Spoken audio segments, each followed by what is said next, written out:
মাওলানা মুহাম্মদ ওয়া আলা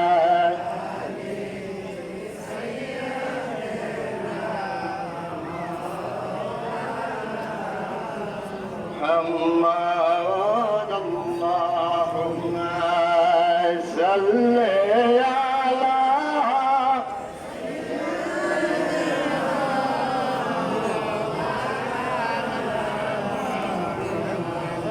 وعلى آله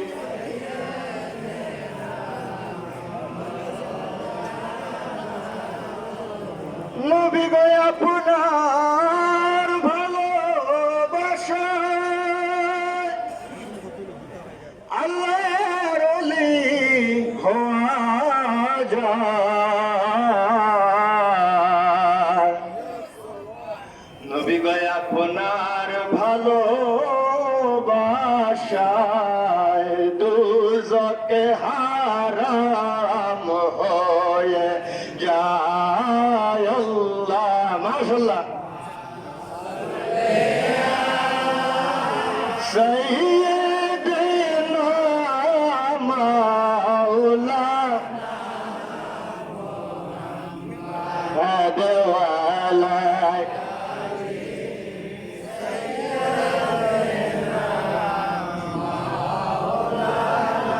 রহিম রহমান নাম তোমার আল্লাহ হো আল্লাহ হো আল্লাহ সামিও বাসির নাম তোমার আল্লাহ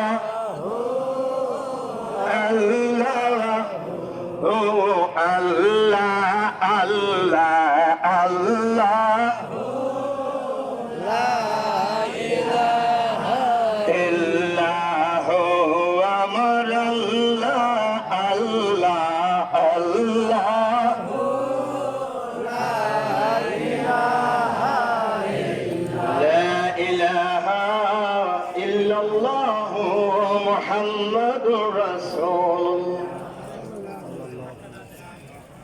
অল্প সময়ের ভিতরে নসিহতপূর্ণ কয়েকটা কথা বলুন, আপনারা মনোযোগ দিয়ে শুনবেন নি? শুনেন, বছরের পর বছর মাহফিল হয়, কিন্তু মাহফিল থেকে শিক্ষা নিয়ে মনের মতো দুইটা কথা, মনের করার মতো কথা করতে সবসময় পাওয়া যায় না। তা আমি গুছাই গেছে দুই চারটা কথা নিয়ে আসছি, যদি আপনারা মনোযোগ দেন আশা করি আল্লাহর রহমতে ফায়দাবান হবেন। আল্লাহর ওলিদের ক্ষমতা আছে কি নাই? আছে। আল্লাহর ওলিদের ক্ষমতাটা কেমন ক্ষমতা? এটা কি পৃথিবীর কোন মাপ যন্ত্রে পরিমাপ করার কোন ব্যবস্থা আছে? সাধারণ ওলি আল্লাহরা তাদের জীবনে যেই ধরনের কারামত এগুলা দেখায়, তাহলে বুঝেন আল্লাহর রাসূল সাল্লাল্লাহু আলাইহি সাল্লামের যে সাহাবীদের ছিলেন, সাহাবীরা ছিলেন না? জি জি। তাহলে ওনাদের ক্ষমতাটা কিরকম ছিল? আরো বেশি। ওলি আল্লাহ গাউসদের ক্ষমতা কেমন ছিল? আরো বেশি। কুতুবদের ক্ষমতা কেমন ছিল? আরো বেশি। আল্লাহর ওলি হওয়া, সাধারণ আল্লাহর ওলি হওয়া আর কুতুব হওয়া কি সমান কথা? জি না।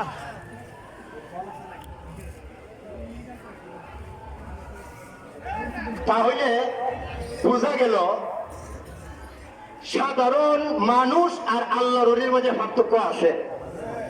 আচ্ছা, আক্তারুল নেশাদ ইন্তেকাল করছে আজকে 40-50 বছর হয়ে যেত না? হইতো নি?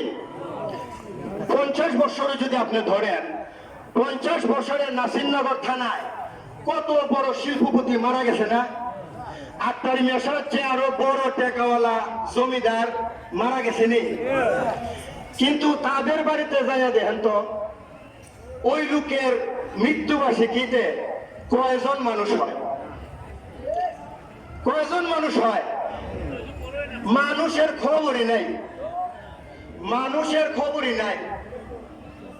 কিন্তু আওলাদে রাসূল আকবরুল হোসেন উনি ইন্তেকাল এত বছর পরে করছে, আমি একটু আগে একজন বলতেছি যে এইবার মানুষের ঠেলা আরো বেশি লাগতেছে।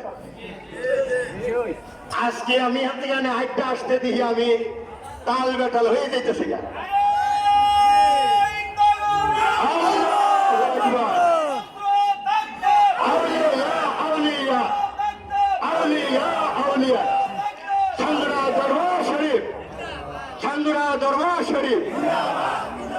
কথা বুঝেন, আক্তার মিয়া সাহেবের আমলে কত মানুষ, আক্তার মিয়া সাহেবের চেয়ে আরো বড় জমিদার ছিল, বড় পয়সাওয়ালা ছিল, কিন্তু ওই মানুষগুলা মারা গেছে যে ওই পরিবারে গিয়া দেখেন বংশধরেরাও খবর কইতে পারে না।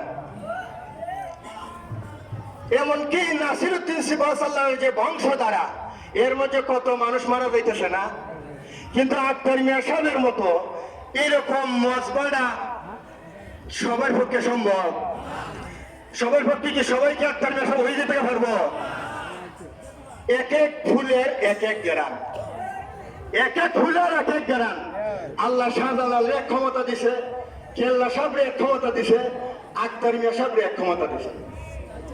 কথাটা বুঝেন কিনা?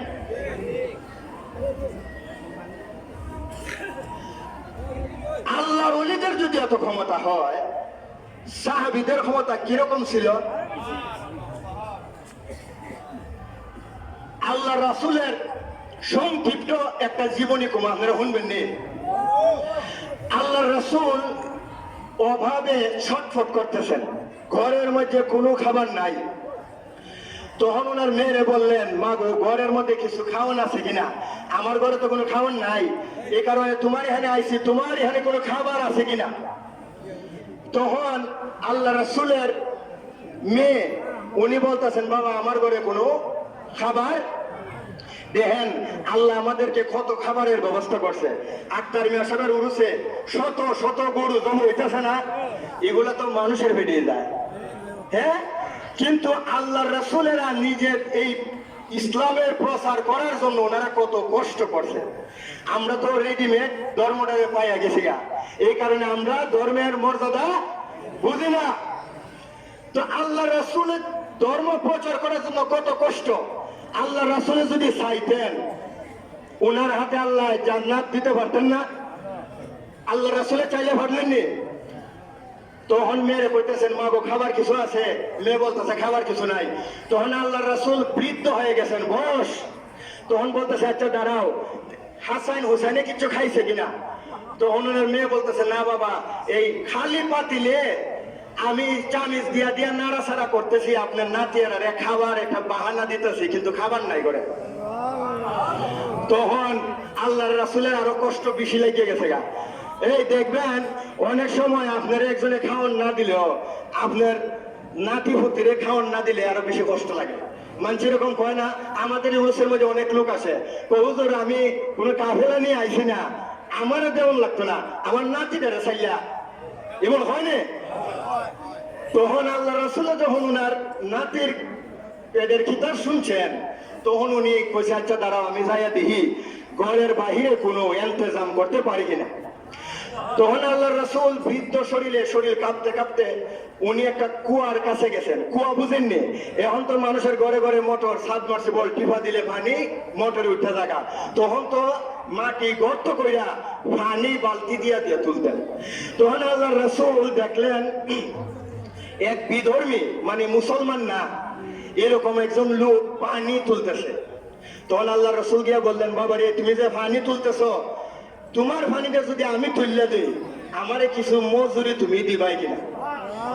তখন ওই লোকে বলতেছে, মিয়া তুমি কি পানি তুলবা, তুমি তো নিজেই বৃদ্ধ, যাক যেহেতু আইছো আমার পানিটা তুললা দাও, পানি তুললে দিলে আমি তোমারে কিছু খেজুর দিব।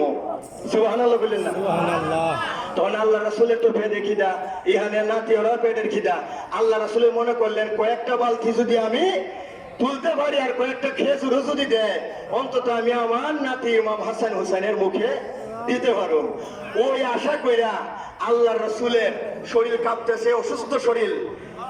তখন আল্লাহ রাসূলে কি করছেন, এই যে নিহানের মধ্যে একটা কথার পেশ আছে, আল্লাহ চাইলে তো আল্লাহর রাসূলে জোয়ান অবস্থায় যেরকম রাখছিলেন, বৃদ্ধ অবস্থায় এরকমই রাখতে পারতেন, কিন্তু এটা আমাদেরকে বোঝানোর জন্য যে সবার ক্ষেত্রেই আল্লাহ ঠিকই একরকম নিয়ম রাখতেছে। কি কইছে বুঝছেন না? তখন আল্লাহ রাসূলে যখন পানি তুলতে গেছেন, উনি তো অসুস্থ, প্রথমে একটা বালতি তুলছেন, দ্বিতীয় বালতি তুলছেন, তৃতীয় বালতি তোলার সময় ওই বালতির রশ্মি ছিঁড়া কুয়ার মধ্যে বালতি পড়ে গেছে।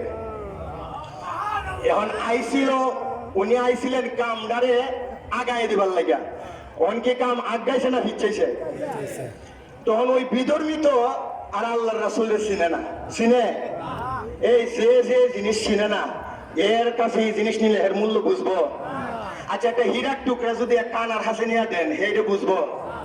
এত চোখই দেয় না, এর কাছে হীরা যেটা ভাত তরি দেবে, এর কাছে হীরা যুদ্ধর কঙ্কিটের টুকরাই দেয়। তো এই বিধর্মিত আর আল্লাহর রাসূলের বুঝতেছে না। তখন ওই লোকের রাগ করে ধরে বেড়া ধরে আনলাম পানি তুলবার লাগিয়া, পানি তো তুললেই না, উল্টা বালতি ছিড়া হন আমার খাম বাড়াইছ, এই বালতি তোর এখন কেটে তুলে দিব কইয়া আল্লাহর রাসূলের গালের মধ্যে চর মেরে দিছে। নাউজুবিল্লাহ। কারণ সে তো আল্লাহর রাসূলের চিনে না। তখন আল্লাহ রাসূলে কইছে, এই দাঁড়াও, তুমি আমার শরীরে আঘাত করছো, আচ্ছা যা, তুমি তো আমার বালতির জন্য আঘাত করছো, এই বালতি তোমার আইনা দিলেই তো হইছে, তুমি কেমনে আনবা? কেমনে আনি তুমি দেখো। আল্লাহ রাসূলে গিয়া কুয়ার মধ্যে যখন আঙ্গুল দেয় ইশারা করেছে, এই বালতি উঠ, তখন বালতি উঠতে আয়া পড়ছে। এখন এই অবস্থা দেখা বেদার তো শরীর হাত পা কাপ শুরু হয়ে গেছে গা, যে আল্লাহ আমি কারে সর দিলাম, এই লোকের ইশারায় বালতি কুয়ার থেকে উপরে উঠে লাগা। তখন এই লোকে কইছে, বাবা রে, তুমি কোনো গরম লোক হইবা, আমি তোমার চিনি না, যাই হোক, তুমি তো যেহেতু 2-3টা বালতি পানি আমার তুলছ, আমি তোমার 2-3টা খেজুর দিয়া বাবা বিদায় করে দেয়, বাবা তোমার ঘরে তুমি যাও গা। তখন আল্লাহ রাসূলে মনে করলেন, যাই হোক, 2-3টা খেজুর তো পাইছি, আমি আমার নাতিদের মুখে নিয়ে দিতে পারবো। সুবহানাল্লাহ। আল্লাহ রাসূলে খেজুর নিয়ে যখন ঘরে ঢুকছেন, সাথে সাথে দুই ভাই ইমাম হাসান ইমাম হুসাইন দৌড়ে আইসে বলতেছে, নানা ভাই কিছু আনছো কিনা? কো ভাই এই না আনছি, তুমিও খাও আমিও খাই। কই আল্লাহ রাসূল খাইতেছেন। ওই মুহূর্তে দরজার মধ্যে একজনে কেউ নক করতেছে, ডাকতেছে। তখন আল্লাহ রাসূলের দরজা খুললেন, খুলিয়া দেখেন একটু আগে যে লোকে চোর দিছিল, এই লোকাইয়া দরজার মাঝে উপস্থিত হয়েছে। তখন আল্লাহ রাসূলে কইতেছে, বাবা রে, আমি বালতি ফেলাই দিছি, 100 তো দিছই, ওহনা আবার কেড়ে আইছো, ওহনা আর তুমি আমার সাথে কি জুলুম করবা? আমি তো তোমার বালতি তুলে দিয়ে দিছি। তখন ওই লোকে বলতেছে, দয়াল, আমি তো আপনারে চিনছি না, আমি আপনারে চোর দিছি পর থেকে আমার ভিতরে দুঃখে কষ্টে আমার আর সহ্য করতে পারতাছি না। আশেপাশের মানুষে বলতেছে, তুই কার গায়ে হাত তুলছ? উনি হইছে শেষ নবী হযরত মুহাম্মদ মুস্তাফা সাল্লাল্লাহু আলাইহি সাল্লাম। মানুষে ওই বাজারের মানুষেরা বলতেছে, তুই কার শরীরে হাত তুলছ? উনি তো শেষ নবী, তুই তাড়াতাড়ি গিয়ে ওই নবীর কাছে মাপ চা, আর নাইলে তুই ধ্বংস হয়ে যাবে গা। নবী, আমি তো আপনারা না চিনি নাই, না জানি না আপনার সাথে খারাপ ব্যবহার করছি। যখন আমি জানতে পারছি, আমি কি করছি, পকেটের থেকে চাকু বার কইরা যে হাত দিয়ে আপনাকে আঘাত করছিলাম, আমি আমার নিজের হাত নিজে ওই হাতটা দিয়ে কাটটা দিয়েছি, ছুরি দিয়া।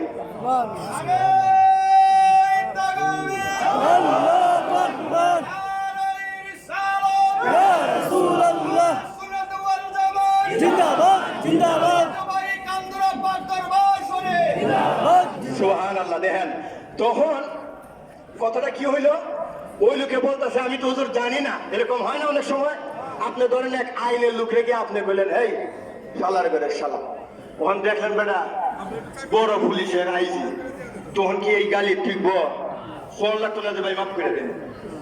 তখন কি হয়েছে, তখন গিয়া ওই লোকটা নিজে ছুরি দিয়া যে হাত দিয়ে আল্লাহ রাসূলের চোর দিছিল, ওই চোর দিয়ে এই হাতটা কাটটা আল্লাহ রাসূলের দরবারে হাজির হইলেন। তখন আল্লাহ রাসূল বলতেছে, বাবা রে, তুমি তো না জানি অপরাধ করছো, আর আমি তো দয়াল নবী। নবীর নাম কি? অন্য নবীর অনেক গুসা ছিল, অনেক সময় অনেক রাগ করতেন, অভিমান করতেন, আর আমাদের নবী সে নরম নবী, দয়াল নবী। নবীরে পাথর মারলেও নবী কান্দে, ওই মানুষের জন্য দোয়া করে। তখন বলছে, বাবা রে, তুমি তো জানো না না জানি ভুল করছো, সমস্যা নাই, তুমি এদিকে আসো। কি করছো? হুজুর আমি নিজের হাত নিজে কাটতে লাইছি। তুমি এদিকে আসো। কইয়া আল্লাহ রাসূলের জবান থেকে থুতু মুবারক, আমরা যেটা কইছে ওই থুতু মুবারক আল্লাহ রাসূলের কাটা কবজির মধ্যে দিয়া যখন ফু দিছেন, সাথে সাথে হাত কি হয়ে গেছে গা? আল্লাহ নবী জোড়া লাগাতে পারবো কিনা সন্দেহ আছে কোনো? কত ওলি আল্লাহর ওই খাটা মাথা জোড়া লাগাই দিয়েছেন। এরকম অনেক কথা শুনছিলাম। আমাদের যে একটা ঘর করে দিছিল, কাঠের দুতলা গল, ইনসান তালুকদার, তারে নাকি তার প্রতিপক্ষ আঘাত করে খাইতে লাইছিল। তখন আক্তার মিয়া সাহেব নাকি কইছিল তার এই গলার একটু মাংসটা একটু লাগানো আছে কিনা, থাকলে আমি কোন একটা চেষ্টা করতে পারো। আক্তার মিয়া সাহেব যদি গড়ে বইয়া এই এত বড় সাহসের কথা কইতে পারে, ক্যাপাসিটি না থাকলে কইছে আল্লাহ রাসূলের ক্যাপাসিটি নাই। অনেকে যে কয় আল্লাহ নবী বলে আর বড় ভাই, কয় আর আমরা বড় ভাই, আর আমরা ফাস্টল ভাই, এরা আমার কইছে। কোন সময় কি আল্লাহ রাসূল কোন মানুষের সমতুল্য হইতে পারে? আরে কোন ওলি আল্লাহ তো একটা সাধারণ মানুষের সমতুল্য হইতে পারে না। এই যদি হইতো তাহলে লক্ষ লক্ষ মানুষ আক্তার মিয়ার কাছে কেড়ে আইলো। তোমার বাড়িতে যদি আক্তার মিয়া থাকে, তুমি কেড়ে এনে আইলা, তাইলে বোঝা গেল হলে আল্লাহ বলে হইতে পারতো না। আমল কইলে আবার তোর দিনে তখন লাগবো। বহু লোক নামাজ পড়তে পড়তে এই হানের মধ্যে একেবারে দেখবেন খড় হইয়া খালা টিকা চালিয়ে গেছে গা, কিন্তু ফু দিলে এটা কুত্তো গিয়ে হানি করতো না। পড়বো তাইলে আল্লাহর উলিয়ার জবান যেটা হয়েছে এটা হয়েছে। ওই আল্লাহর রাসূলে যখন থুতু মুবারক কবজির মধ্যে লাগাইয়া ফু দিছে, তখন কি হয়ে গেছে গা? হাত লাগিয়ে গেছে গা। কাটা হাত যদি আল্লাহ রাসূলের থুতু মুবারকের উসিলায় জোড়া লাগতে পারে, আমরার মতো বাঙ্গা কপাল আল্লাহ নবীজির দোয়ায় জোড়া লাগতে পারিনি। কারণে ওই আল্লাহ রাসূলের শানে একটা জিকির করুন, খালাম ঘুম মনটা মোজাইয়া জিকিরটা করবেন। পেটের ভিতরে বড়ের ভিতরে জিকির রাখিয়ে দিন না, মন না খুললা আল্লাহ আল্লাহ আল্লাহ আল্লাহ আল্লাহ আল্লাহ আল্লাহ আল্লাহ আল্লাহ আল্লাহ আল্লাহ আল্লাহ আল্লাহ আল্লাহ আল্লাহ।